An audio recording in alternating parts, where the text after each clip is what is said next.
All right, Chelsea fans, coming out of the break, we got a little bit of a change. Still got Dan, we still got Nick, but we found a couple of jokers at the slot machines, and we got Naz and Matt Loud joining us. Welcome to Vegas. How you guys do? You guys fresh off the plane from LA, that's right. We're off the plane, but we're not fresh. But Yeah, we're feeling LA a little bit. We're feeling LA, but this has perked me right up. This is amazing. yeah, I'm used to talking to you guys from a bedroom at home. Now we're in the studio. Fantastic. Yeah, a lot more lights that'll really make sure you guys are awake and engaged. But since we have them, Dan, we figured it'd be good to talk to them a little bit about the summer tour. It's obviously been quite a while with the pandemic and everything that Chelsea and teams have been able to do this. And obviously what they think about our brand new studio. Well, they don't have to go in deep on the studio because I think we have waxed poetic about it quite enough. But just, looking at you two who are coming in fresh off the plane, fresh off of checking into your hotel, you've had a chance to be in LA, be around the club, be around the start of the Boehly era, the real start of the Boehly era. What are some of your initial early tour observations? yeah. I think they were very. It felt very open. Coming into the training camps and stuff. So we did like an open training session where we, watched the team train. There wasn't much tactical stuff going on, but what was interesting was that we saw like the Clear Lake Capital guys around who just bought Chelsea FC, and they were very engaging and nice people. So we got like an introduction into that, and it's a bit of a change because it's almost like a culture change because that kind of thing didn't used to happen to us. We wouldn't see the people running Chelsea around so much. So it was pretty cool, and the team, they all seem to be quite together. The group are all very friends, all very close, been together for a while.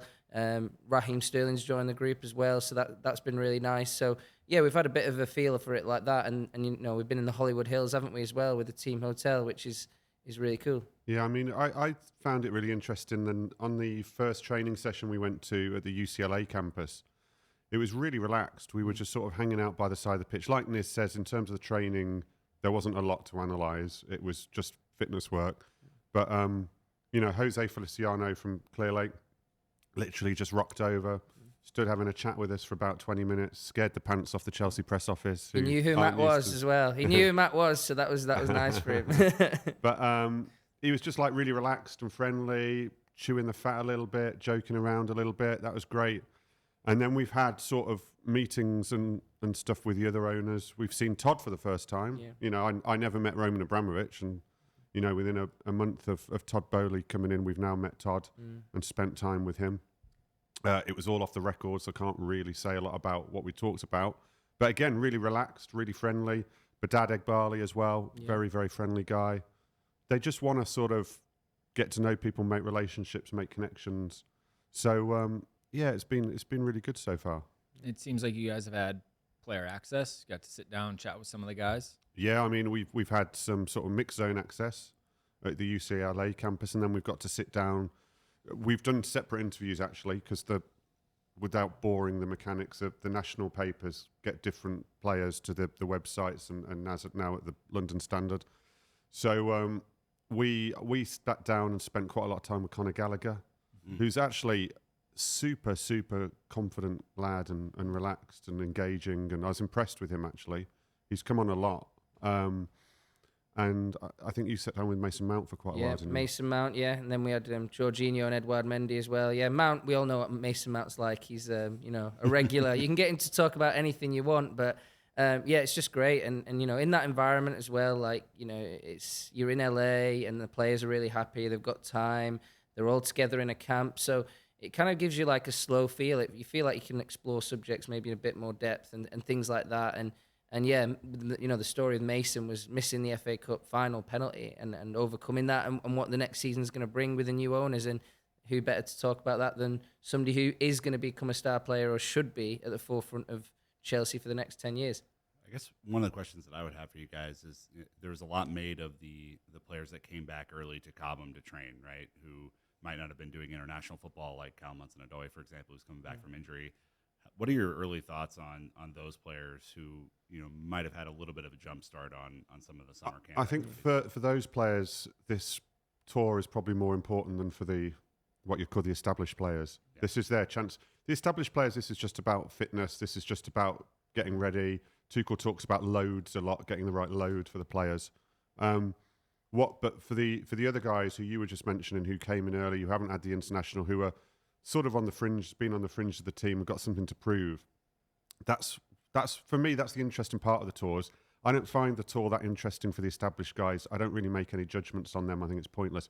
But the guys who've got something to prove, Hudson-Odoi, obviously Conor Gallagher, who I just mentioned, Brozier, if he can get some minutes, Levi Colwell, those guys are going to be fascinating this tour because they're the guys who can actually sort of win something out of it. And we saw what happened with Trevor Chalobah last year. The Tuchel's proved that if you catch his eye, even if we don't think they can force a way in, you can surprise people. Yeah. There's loads of guys like that as well, isn't there? There's just, there's a huge, extensive group. We spoke to Thomas Tuchel as well, quite extensively, and he's name dropping all these guys in the squad that haven't been around. Even Michy Batshuayi got a name, so that's pretty cool. So yeah, it's that's one of the narratives that you follow, and we saw Ben Chilwell as well.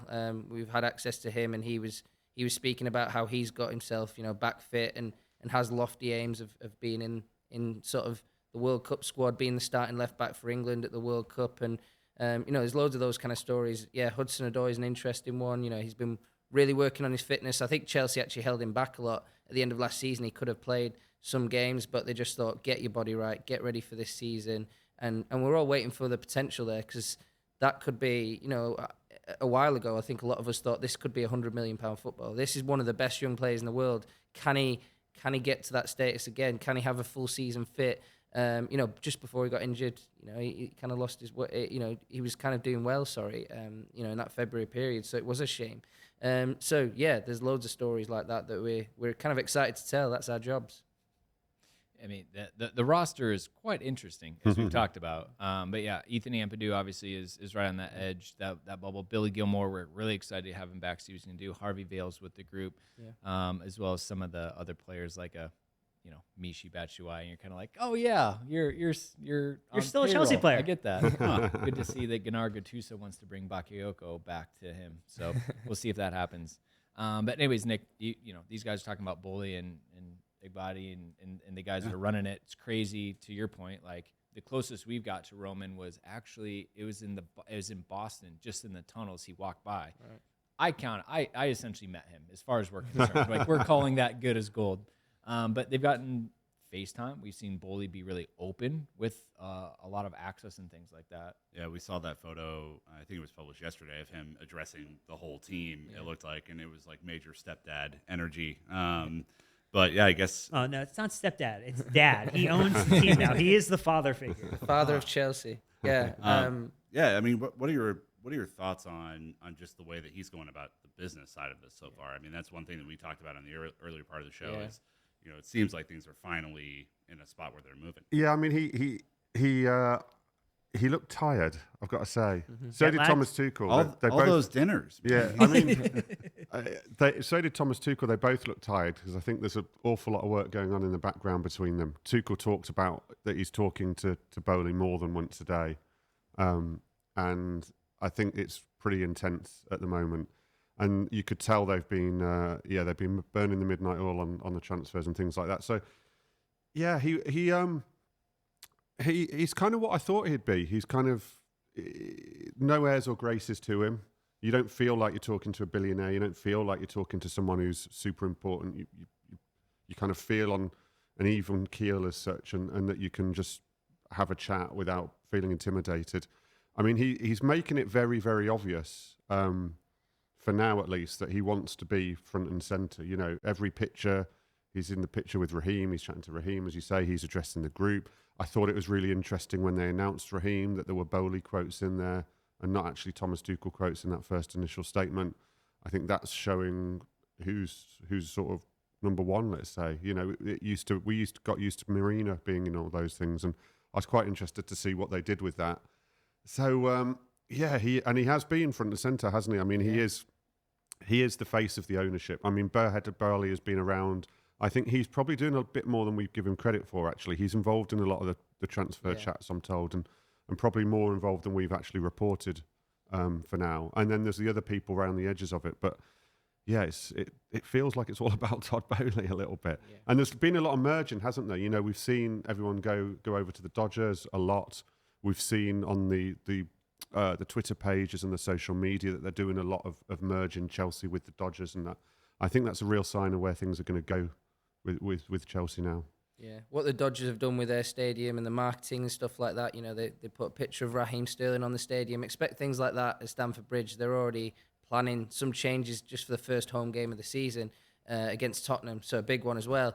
So I think fans will see differences right away when the season starts, but I think right now everyone's just focusing on football, the football operation, the men's first team. That's what pays the bills. That's what keeps the lights on at Stamford Bridge. So they really want to get the transfer window right, you know, and that's where I think a huge amount of focus of Todd Boehly is. Like, he is contacting agents contacting him. Thomas Tuchel is in contact. They've got analysts, they've got you know, scouts looking at stuff, and they're going through the data and all that. So yeah, I mean, it's intense, and he doesn't, you know, doesn't really know the business, but he secured 2 good players. You know, he secured Raheem Sterling and Kalidou Koulibaly. It's quite impressive that an individual outside of football has been able to achieve this, and that's what Todd Boehly's done as the interim sporting director, which he appointed himself, by the way. So Well, yeah, it's quite cool. again, when you own the club, you can do fun stuff like that. One quick stupid question: is baseball popular in the UK? Not at all. No. Yeah, we so- have cricket. Yeah. Yeah, I knew that. I just can't imagine. There's not like, much crossover, you know. In the UK, Yeah. there's crossover. There's people who like. There's a large following of NFL. There's a large following of basketball. Baseball's probably the American sport that really hasn't got that. That makes sense. And then as you're talking about it, like, he's proven that the club, or he's either listening to people inside, he's a prudent businessman, but we've signed academy players, we've signed women's players, and now, to your point, Aurelio De Laurentiis, one of the worst people to negotiate with, and it seemed like he didn't even bat an eye. They're just like, here's the money. He goes, okay, all good. Like, Dan, I'm more shocked than anything. It like the ease it seems like this are coming off, because the women's team are securing big names, the youth team are securing big names, and even the men's first team are securing big names. When you also construct one of the biggest deals ever in baseball for the purchase of a player, I feel like you understand the complexities of purchasing or buying talent. So to me, you know, to you guys, maybe this, would you agree, is that there is a replicatable behavior to what he's done and what he's picked up in operating in U.S. sports, and how he's able to play that into even an area where he might not have the same expertise, that same almost mental memory that he can call upon is actually just being leveraged to the maximum right now. Yeah, I mean that's definitely true. I mean, it hasn't necessarily worked out probably quite as he thought, because I think in the early weeks of when he came in trying to do the transfers, he was trying to do a lot of player trades, which is something that's, I think, a lot more popular in American sport. And I think quite quickly he found that doing player trades in football is really, really tough. So things were kind of falling around and taking a lot longer with him trying to trade players and it not really working out. I mean, the other thing I would say is he's showing his means business, because he's got those 2 deals done, but he's kind of thrown money at it. I mean, you know, Raheem Sterling, I think, in normal circumstances would be worth £50 million, but to pay £50 million for a player with 1 year left on his contract, and I'm told the bonuses attached to his sort of base contracts are very, very large, and could push him into the top 3 earners of the Premier League were he to achieve his bonuses. So that's a big commitment as well. And then on Koulibaly, I agree. I was shocked that we didn't have a Willy Won't-y with the Napoli owner. But again, 34 million for a 31-year-old with 1 year left on his contract, that's big money. And he's given him a 4 potentially +1 deal for a 31-year-old. Again, massive commitment that they wouldn't have done in the past. So to get deals done, he might be overpaying slightly, I would say, on deals and contracts. But they're in a situation of catch up where they probably have to do that. Yeah, Raheem on $300,000 a week, highest earner. So there's definitely money involved for sure. And I believe the phrase is money talks. Okay, well, that's good to know. Matt, Naz, thanks for joining us. Welcome to Thanks for having an us. amazing It's studio. exciting. Yeah, it's exciting. This is only the first part, though, because we are going right from here To the pub. to the pub to get a beer first, and then to do another live show. This one was in front of 10 wonderful listeners, but we've got about 150 people, I think, signed up to get a chance to hear a little bit more from us. Yeah, so first of many, we'll be hanging out with them throughout the tour, but Hope you all enjoyed it. We have absolutely loved our time here at the Blue Yeah. Wire Studio. You will see a lot of stuff on social probably by the time this comes out. But again, the fact that we could have Matt and Naz here to kind of show them that we are not always podcasting from our mom's basement, that we are legitimate, I think is good for us. But anyways, listeners, much more content to come. We're really excited to bring more throughout the Chelsea tour. We're going to be live with Ishan, putting out a ton of content and audio. So tune in, engage. So until next time, Chelsea fans, you know what to do. Keep the blue flag flying high. It's a wrap. Awesome. Great That stuff. was We great. started.